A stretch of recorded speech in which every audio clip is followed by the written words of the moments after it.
रोदन से तूने धोखा दिया है, तूने ब्रह्मधास में तूने बचाया है। रोदन से तुम जानते हो एक ब्रह्मधास का है, सैकड़ों ब्रह्मधास को मैं तोड़ डालूंगा, लेकिन बात है जो ब्रह्मा जी को दिया हुआ दान को मैं कभी तोड़ नहीं सकता। चाहे तुम्हें जो करना है कर ले। रोदन से यह लंकार भूमि है, आज तक कोई कला छत्री नहीं बन रही है, पुनः पाप होता है। रोदन से आज तुम्हारे खंडान तक को मैं ऐसी अलंकार भूमि में सरकार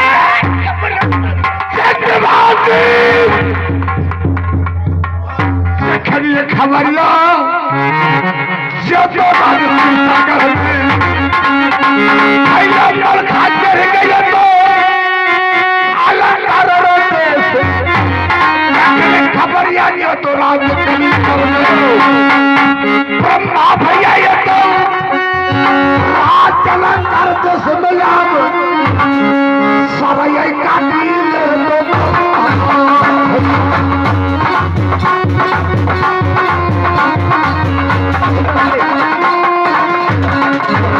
अगर तू तेरे उधर बांध दी हो, अच्छा किया कभी ना, जो मैंने तुम्हें हाथ से मैं बांध ले लिया हूँ और इस बांध को मैं मानता हूँ, इसलिए कि आज राजभोगा के जितना सूरवीर है और तुम्हारे अलंकार भूमि में आएंगे, तुम्हारे जो प्रतिज्ञा है जो सर काट के मरवा को कलश होना चाहिए, जांग काट के मरवा को खंभा होना चाहिए, दाया भुजा काट करके मरवा का बेटी होना चाहिए, लड़का लड़की के खून से लड़की का साधारण लड़का को चादर फेंकेगी। आज मैं उसी लिए आज तुम्हारे हाथ में बांध ले लिया हूँ। मेरे को वादा पूरा करेगा,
मैंने दोनों लड़का को कहा तो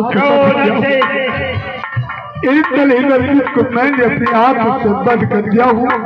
कौन लगा मुझे छड़ाने के लिए? भैया मलखान, भैया ब्रह्मा आज रुदल पुकार कर रहे हैं। देवराज इंद्र आज रुदल पुकार कर रहे हैं। भगवान इस ब्रह्मास से मुझे मुक्त करो, ताकि किसी कमीना को मैंने सर काट करके बरगद में झुला दूंगा।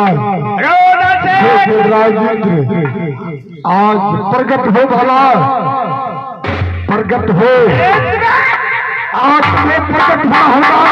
देवी देवता आ सकते हैं। चलो रोदन से मैं काला गाड़ में मैं दिए आता हूँ। चाहे मारो तो मर जाऊं चंद्रभागी, मरने का कोई है फिक्र ही नहीं। जब तक सांस चलता रहेगा तब तक छोड़ूंगा मैं अपनी अक्ल ही नहीं। जब तक मेरा सांस चलता रहेगा, महादेव की कसम, आज मैं तुम्हारा खानदान को मैं एक जिंदा नहीं करूंगा। यह मेरा प्रतिज्ञा है।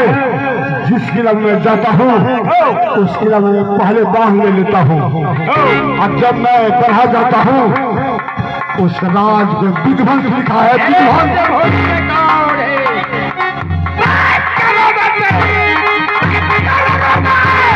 चलो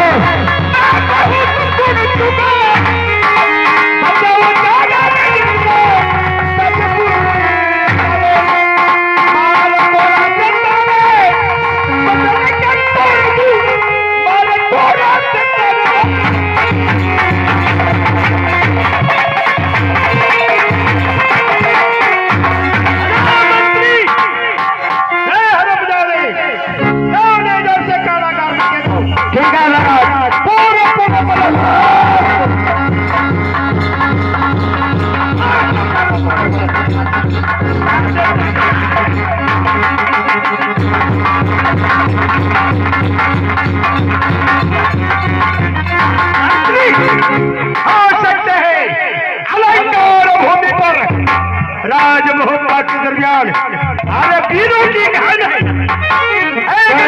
छत्र पहुंचा।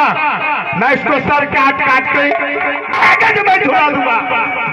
इस वक्त मैं जा रहा हूँ मां चंद्रिका